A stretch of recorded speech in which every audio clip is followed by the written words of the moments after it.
Innovation, imagination, wonder. These are just some of the words used to describe Dr. Harvey Passes.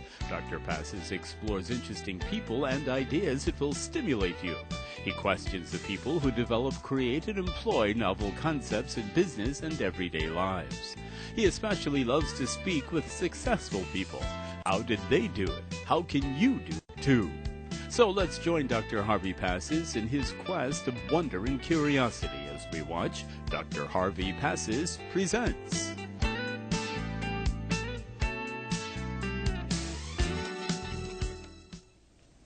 Retirement's around the corner. Maybe. Did you put away enough? Did you plan for it? Do you know what you're going to do in retirement? No, I don't mean if you're a guy following your wife around with a shopping cart in the store. I don't mean that. Do you have enough financial wherewithal to help yourself? Maybe you're young, younger than me, and maybe you're in the process of trying to figure out what you're going to do. Do you know that figuring out a pension could produce a lot of tension? Well, if you're not sure where to go and who to ask, I have brought down to the studio today one of our truly great experts in this field who will take the tension out of pension. And this gentleman is terrific. He's Mr. Jerry Wolf, who is an expert. But before I give you a little bit of his background, I want to say hi. Hi, Jerry. Hey, how are you? Did you like that opening? Great to be here. Was that good? I'm glad to have you here, but you didn't answer me. Was that a good opening? Excellent opening. Thanks. So we'll continue with the show. Okay. This gentleman is an attorney, and he has a law firm that specializes in all things that relate to pensions and basically doing everything he can legally to make sure that you have money when you retire. And you're going to learn today all the expertise that he has, and he has two companies. One that manages retirement, what did you call it before? Reporting and disclosure rules. Reporting and disclosure rules. All the things that pension plans have to do. Right. And also the things that you've got to learn and what you need to do. And he's an attorney, so he knows all this stuff. So let's get right down to it. And your practice is in Mineola. That's right. In Mineola. Good old downtown Mineola. Love the place. Okay, so let's get right into it. First of all, again, thanks very much for coming down. We got a lot to go over, so let's begin right now. Why is retirement planning so important? I mean, big deal. Nothing's going to happen anyway. To protect yourself from what's basically impoverishment, that's why it's pretty important. There are the three-legged stool that people have been talking about, which was supposed to help people with their pension, with their retirement security. Social Security, right? Private pension plan, right? And private investing, private your savings. Three-legged stool. The three-legged stool is completely broken in this country. Social Security is going to provide you with something, perhaps, if you're going to retire before 2040, so to speak. But it's not going to provide you with anywhere near what you might need to live a decent and productive retirement during your retirement ages. Right. Now, the second item is the private pension system. It used to be that people would get pensions from their companies, a fixed dollar amount when they retired every month, but that's no longer the case in most situations. It's no longer the case. People have to basically pay for their own pensions by putting into their 401k plans and so on and so forth. The third item on the three-legged stool is the item that basically is private investment, but the savings rate in this country, as you know, Harvey, is zero. So the three-legged stool is badly broken, and if individuals don't step up to the plate and say, I got to do this for myself, I got to do some planning, then they're going to be very disappointed when they retire because they're going to have to rely upon kids and rely upon perhaps welfare to help them out. Well, you shouldn't rely upon your kids, first of all, and second of all, you can't rely upon welfare. So the only thing left you got to rely upon is you. That's it. So let's go on now so people can learn what they can do for themselves. First, let's get one word out of the way here, and that's a word that I see all the time, and that's qualified. When we say who can set up a qualified retirement plan, first, qualified means what? It means that the plan is qualified for very, very important tax advantages. The government has to qualify it to say, yes, we'll allow it. The government sets forth the rules Right. that are found in the Internal Revenue Code that say whether a plan is qualified and therefore whether or not the tax advantages basically are attributable to that plan. Okay, so an unqualified plan or a plan that was disqualified will mean that, hey, you can do what you want with this money, but you're paying taxes on it. If you took a deduction for the monies that go into the plan and it's not qualified, the IRS finds out about it, you're going to have to pay the taxes, okay, that you owe, at least for all years that are open. Okay, okay. I just want to get that out of the way. Okay, now, who sets up qualified retirement plans for you, for one? Any entity or any that is earning income, corporation, limited liability company, partnership, or any individual who has a consulting firm, who is a professional that practices as a sole proprietor or as a partnership with somebody else. Anybody that basically is in business okay, and is earning income can set up a pension plan. Okay. So, well, the next question is, do employees or employers or a combination sponsor this? I mean, who sponsors this? The plan has to be a qualified plan, has to be sponsored by an employer. Now, an employer is defined as anybody that's in a business. So even if you're in your own business, you make widgets, and you're the owner of that business, it's not incorporated, you make them, you produce them, and you're the only employee, right. You can have a qualified plan. Okay. An individual no matter what that individual does, as a consulting firm, can have a qualified plan. Now, what if I work for you? You make the widgets, and one day you call me in and you say to me, you know, Harvey, I want you to deliver widgets for me all over town. I don't have the time to go out and do it, so do it for me. And I say, that's great. And you say to me, but you know what? I don't have any pension plan for you. But if I work for you, is there a way I can set up my own pension plan? That is the unfortunate thing. If you are a W-2 employee, as opposed to being an independent contractor where you're making widgets for lots of people who do that, and or I deliver for lots of people. Or you deliver for lots of people. But if you're just an employee and your employer does not have a plan and doesn't intend to set one up for you because the employer doesn't want to, right. Then all you can do is have something that all listeners know about, which is an IRA, an individual retirement account. You put in a 2, 3, 4, whatever the amount is today. It's a $5,000 with $1,000 more if you're over 50, or a Roth IRA, which is not deductible, and where the contributions are not deductible. In an IRA, you can deduct a portion of the amount that you put in, but only if you are basically making less than a certain amount of money. So there are special rules. There's rules. Now, what type of retirement plans are available for people? You just mentioned some. Are there other things here that we need to discuss? Well, there are two basic generic types of retirement plan. Yeah. One is the defined benefit plan, which is a traditional pension plan, which companies used to offer employees back in the 60s, 70s. Those plans are much less prominent today.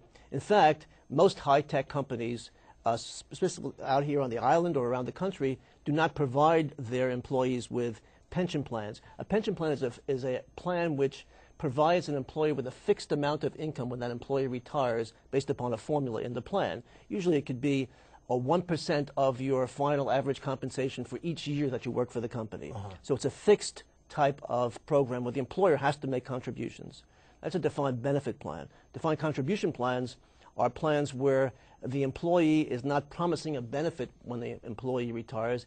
He's promising to put into an account for the employee a specific amount of money each year, usually based upon a percentage of the compensation that the employee earns during the year. I see. Okay. Now, how does a profit-sharing plan differ from a pension plan? A profit-sharing plan is a type of defined contribution plan. And the employer who sponsors that plan has the flexibility of making contributions or not making contributions. Whereas if the employer had a traditional pension plan, the employer would have to make contributions to the pension plan every year to be able to provide the benefits to the employees when they retire. So a profit-sharing plan is much more flexible. Also, a profit-sharing plan, each individual has an account. It's called an individual account plan. So each person, each employee who happens to be a participant in that plan, they meet the eligibility requirements, has a particular account where the dollars are put into, and then that employee basically sometimes has the right to invest the account. Sometimes the employer will invest the account on behalf of the employee. So that's negotiable. That's discussed. Exactly. And the 401k is a type of profit-sharing plan where an employee is taking money out of his salary each payroll period and putting it into the profit-sharing plan. And typically, the employee will then have the right to invest his own money under that plan. How are these plans tax advantaged? The big tax advantages are A, that the contributions to the plans are deductible by the employer and not taxable to the employees until the employee takes it out. Okay, this is different from most other types of payroll, where if you pay an employee compensation and the employee has a right to that money and you can't take it back, the employee is normally taxed. So that's one big advantage of a pension plan. The money that grows inside the trust that holds the assets, plans have to have, the assets have to be kept in a trust under the law. Those assets grow without being subject to income tax. So you're having the compounding tax-free growth of assets in a plan, which you couldn't do on the outside with non-qualified asset. Right. For instance, an investment asset. When you earn money on your CD, you're going to pay tax on it. Right. But when you earn money within the plan on dollars that you didn't pay taxes on, then you can see that you'll be able to accumulate a lot more for retirement. And the third advantage is that when the monies come out, you have the ability to stretch out the ability to defer the tax on those dollars by rolling the dollars over into an IRA until a certain age where you have to start taking down the money and be taxed. 70 or 71? It's 70, the year in which you attain age 70 and a half. 70 and a half. All right. I gave you 70, 71. So you split the difference. Give or take, right. Are there any non-tax reasons for having these plans? Yeah, I think the non-tax reasons are probably just as important as the tax advantages. One reason is that we do face a retirement crisis in this country. Yeah, nobody can retire. And people taking out all of their income and spending it, and not for silly reasons, but spending it for the kids' college, for helping their parents. Fuel. For increased fuel costs. Fuel. Whatever. Ridiculous. They are not saving. If your company has a 401k plan and you have the opportunity to put in money for yourself, then it's really incumbent to consider that if you don't do that, the consequences could be rather dire for you and your spouse when you do plan on retiring. So the idea is that the pension plan is sort of a forced savings vehicle, and in fact many companies now are taking monies directly out of the employee's payroll and putting it into the plan automatically. Of course the employee can say don't do that, but the latest thing in 401k plans is for employers to do what's called automatic enrollment, where they're taking 1, 2, 3% out of an employee's payroll, percent of that compensation, right, and putting it into the plan on behalf of the employee, who's the participant. And the employee, if he says nothing, that money is going to go and be invested for that employee. So that's forced savings. The other advantage is that if you have considerable amount of money in a plan, creditors cannot touch the assets in your plan. No matter what trouble you're in, except if you're in trouble with the Internal Revenue Service, you have a income tax problem, and they can levy against the plan. If you're going through a divorce, a spouse can get a portion of your assets under the plan, but a general creditor cannot take money from that plan. So that plan, the money you put in for your retirement, is money that's going to be used by you during retirement, irrespective of other indebtedness that you have. Should be sacrosanct. Absolutely. Can a person belong to or have more than one retirement plan? Yes, a company can sponsor more than one plan. It's legal? I mean, it's qualified? You can have 1, 2, 3 qualified plans. In a company, you can have a pension plan, a profit-sharing plan, and a 401k plan. And now there's a new type of plan that many companies are starting to think about. It's called a hybrid plan, which has attributes of defined contribution and defined benefit, which is called a cash balance plan.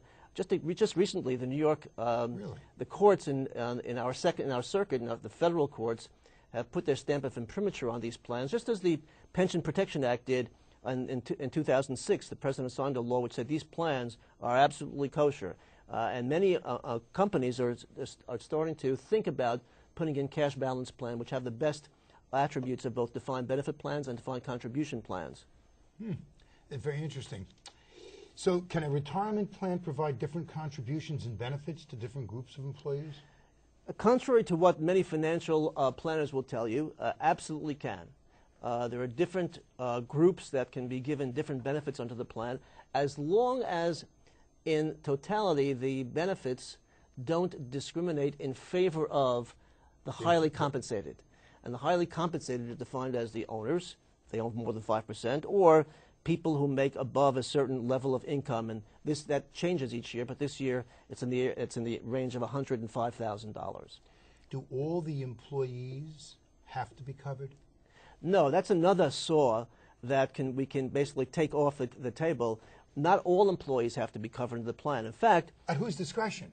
The employer. The employer when the employer is designing the plan, the employer can, within the limits of the law, can carve out groups of employees. For instance, the employer has, ABC Corp has two parts. Harvey Passes has a dental firm. He has 5 very highly paid dentists working for him, but they're not principals. He pays them very well. He doesn't want them to go into his plan. He can carve out all those dentists from his own pension plan because they're highly compensated, and the law certainly allows him to do that. You have to have a certain number of non-highly compensated rank-and-file employees in the plan for it to pass muster, but you don't have to include all your highly compensated, and you don't have to include all your non-highly compensated. All you have to do is follow the rules and make sure that you have sufficient numbers of non-highly compensated employees so that the plan doesn't discriminate. You may have mentioned it before, but maybe it just went over my head. Is there a limit to what a contribution to a profit-sharing plan can be or to a pension plan? Absolutely. The law is very liberal, and the law has become more liberal in terms of what people can put in. Since the mid-'90s, the pendulum has been swinging in favor of people putting more money into the plan because the Social Security system is people with the baby boomers, 76 million of them approaching retirement. The Social Security system is going to be facing significant strains. But with respect to profit-sharing plans, the maximum that can go into the account of a participant in a profit-sharing plan is $46,000 a year. $46,000. If you're over 50, you can add another $5,000 to that if you happen to have a 401k plan. So you're talking about 46 plus 5 is 51. Right. It's actually 51,500. The number is 46.5. So that basically is the limit that can go into an account in a profit-sharing plan. Pension plan, the limit really relates to the benefit. The limit is a benefit of $185,000 a year, commencing at age 62. A benefit. A benefit. So you can fund for getting what essentially is an annuity of $185,000 a year, commencing at age 62. And to do that, you're going to need about $2 million in that plan to pay an annuity that for the rest of your life that's going to provide you with $185,000. Now that's money, yeah. It's a lot of money, but listen, guys like you, Harvey, I mean, you're talking about being able to put away. We're trying to do replacement income. There are many people in the metropolitan area that make, $150, $200, $300, $1 million a year. They're not going to be able to live on, $25,000 of Social Security. So what we're looking to is to devise a methodology to have sufficient money from your plan and from your investments to sort of to replace at least about 80% of your pre-retirement income. And if you want to do that, you need to save a lot. That's what I like about this country. Our country is so wonderful in helping us out. It allows us to put as much money in our bank books as possible, interest-free, so that it can grow, so that individuals can help themselves. Oh, I forgot. We're in a different country, right? Well, it's unbelievable. The law allows you to do this. The question is, you're not going to find many employers who are going to put in plans for all of their employees which maximize the contribution for the employees, because they'll go out of business. So typically what happens in terms of plans for smaller employers or medium-sized employers, the idea is to be fair to the employees, to give them some benefits under the plan, but also, to try to skew the benefits on behalf of the owners. Owners make more than most of their employees do, I would think, and they can have more money go into the plan than most of the employees as well. So I think you've answered the questions when I say who's responsible for making the contributions, because Employers are responsible with respect to contributions, but in 401k, it's the employee who has the burden of making his contributions. And unfortunately, in this country, many employers tell the employee, well, we have a pension plan, we have a profit sharing plan, it's a 401k plan. And the employer says, oh, great, what do I get? The employer says, you get what you put in, plus investment return on a tax-free basis. But employers who are a little bit, more what they call sympathetic towards the plight of employees will make some type of a match in 401k plans, and will put something into those plans for their employees if they want to retain them. And a pension plan is used as an employee retention tool in many businesses. Absolutely. So how are the contributions allocated now to each of the plan participants? In defined contribution plans, they're allocated to each person's account, so the person can determine each year what goes into the account. If it's a 10% profit sharing plan, and the allocation is 10% for all participants who are in the plan, person makes $40,000, he's going to get $4,000 put into his account. That's going to grow with interest. Every year he'll get a statement, typically, from the plan administrator saying, here's what's in your account. He may not be entitled to that amount because you have to vest in that account by working for the employer for a specific number of years, but that account is there for them, and if they do vest, when they terminate employment, typically under a profit-sharing plan, they would get the value of that account. Defined benefit plans, essentially there's no account for each employee. Because don't forget, remember, it's a promise to pay a benefit. A defined benefit. It's a defined benefit in the future. So if you're going to get a benefit of 50% of your final average compensation, and when you retire, your compensation is $50,000 a year, the benefit that the plan owes you is $25,000 a year. Right. That's actuarially computed, and every year you would be getting $25,000. They typically are not lump sum distributions from most, especially large defined benefit plans.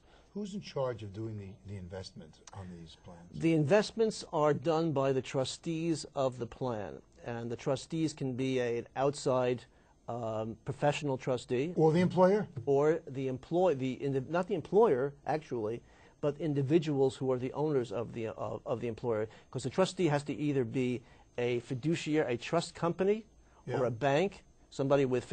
You mean it can't be the owner of the company? The owner in his individual capacity, but not the ABC Corp that it actually is the plan sponsor. The company cannot be a trustee because it doesn't have trust authority, but an individual can be a trustee. So, right. So the owners of the company can be the individual trustees. That's what I meant. There are dangers in them being trustees, which we can talk about, because they owe a fiduciary responsibility to the employees to make sure that they manage the money in a way that's prudent, that diversifies the assets, and so on and so forth. And if they got the money there when they retire, they didn't take it and go to Vegas. Right, and there are criminal penalties under ERISA where people have been put away for doing just that.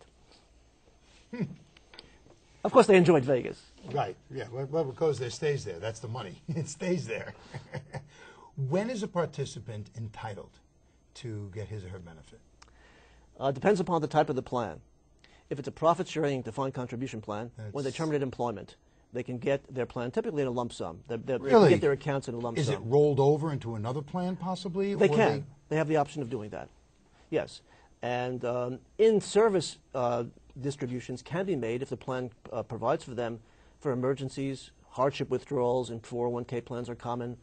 Employees can take loans from plans to access the money if they really need the money badly. But isn't there a guideline as to what you can take a loan on it, what you use the money for? You can't go out and say, I want to buy my son a piano. Yes, you can. Yes, you can. Oh, sure. You can take a loan from the loan rules. Those are the hardship rules require that you have certain reasons for taking the hardship distribution, but not the loans. And in fact, you have to take loans if the plan provides loans before you can take your hardship. So the loan book can be for the piano, and you can take a loan up to 1/2 of your vested account or $50,000, whichever. Okay, so wait, hold on. What if I decided I saw a building I want to buy for business? I want to buy that building. Can I take out a loan from my plan to help me pay for the building and then pay it back? Absolutely. The loan would have to be taken out by you. I thought you couldn't do it. Oh, you certainly can. You can take out the loan from the plan for any reason whatsoever. If the plan provides that, if the plan says you're entitled to a loan, and we're not going to be looking for the reasons, the loan has to be paid back over a period of 5 years. Okay. Amortization of the principal and interest, quarterly payments at least, and most instances the employee actually pays back the loan by having the employer take a payroll deduction, each payroll check, to pay back that loan during his employment. That's very interesting. It's very interesting. We're almost out of time. You believe this? Unbelievable. Isn't this fun, Harvey? Well, I'm learning from you. I'm learning from you, asking personal questions as well as asking general questions, and it's interesting. In the 3 minutes that are left, what information can you provide that we have not discussed in about 2 minutes? Well, I've been thinking about retirement planning, and I'm a lawyer and a pension consultant, but you see a lot of people. I have a lot of clients who are very, very happy with the plans that they have. Mm-hmm. But I know that we are in a crisis mode in this country. Mm-hmm. And particularly now where the economy is really scaring so many of us, the question is, how can we possibly save? We need that money. We need to spend the money on the energy bills. We have to save for the winter because otherwise our homes are going to be cold because we're paying an enormous double we paid last winter for the same oil. And so it's hard for people to save. But Ben Stein, who is writes for the New York Times, right, is also a retirement advocate in this country for one of the major retirement organizations. And I heard him speak recently, and he said, look at the alternative, though, in terms of retirement. Do you really want to go into retirement and have to reduce the quality of your living to actually not have any quality whatsoever? If you want that, and you're totally dependent on Social Security, okay, do that if Social Security lasts. But otherwise, you have to be very, very imprudent not to do some planning. Think about what you might need, what your retirement goals are. Just get to most Americans are not doing that because we're people that want to live for the present. I can say for myself, true, I'm the cobbler. Now, thank God we've been able to put away some money for retirement, but a lot of people are working for longer because they don't have sufficient funds. Right. Think about what's going to happen 10, 20 years from now, and think about having to live in a state of destitution. Scare yourself, and then do some planning. And I think that's the important thing, and use the government rules about retirement planning, all the tax advantages, to your benefit. Start saving now as opposed to later when it's too late. Times are getting tough, and it means that there's a book, Who Moved My Cheese, and that you've got to make change. And the world, to us, is not the way it has been. And as a result of that, you've got to get out of your little box, and you got to look for more cheese. And you can't sit there because nobody's bringing the cheese to you.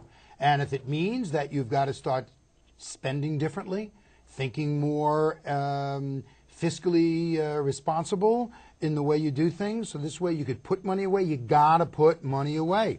You got to put money away. We're out of time. Jerry Wolf, you have been an absolute delight. Put it there. Thanks, Harv. I really enjoyed speaking with you. You're a delight. You're articulate. You're knowledgeable. And you present things in an interesting fashion, which makes it easy for people to listen to. And I certainly listened and understood everything that you spoke about. It's terrific. Next time we get together, I'm going to talk to you about a root canal. That's all. It'll be terrific, How did you know that? How did you know? Ain't that the tooth? Yeah. Anyway, listen, I want to thank you. I had to do that. I thought it was funny. Anyway, listen, it was great having you down here. And say hi to your daughter for me as a dentist, or dentist to dentist. Hi, Dana. Okay, terrific. And would you come back on the show so we can discuss other aspects of what you're expert in? Anything to help people take the tension out of pension, Harvey. I love that. That's great. That's terrific. Well, I hope that you got a lot out of this today and that you can take the tension out of pension and learn from this man who is a true expert in this field. And save, save, save. You don't need to get that extra pair of shoes. You don't need all those other silly things. I'm telling you, save. So, like Jerry Wolf says, whatever you do it with passion, or what's the use? See you again next time. Put it there again.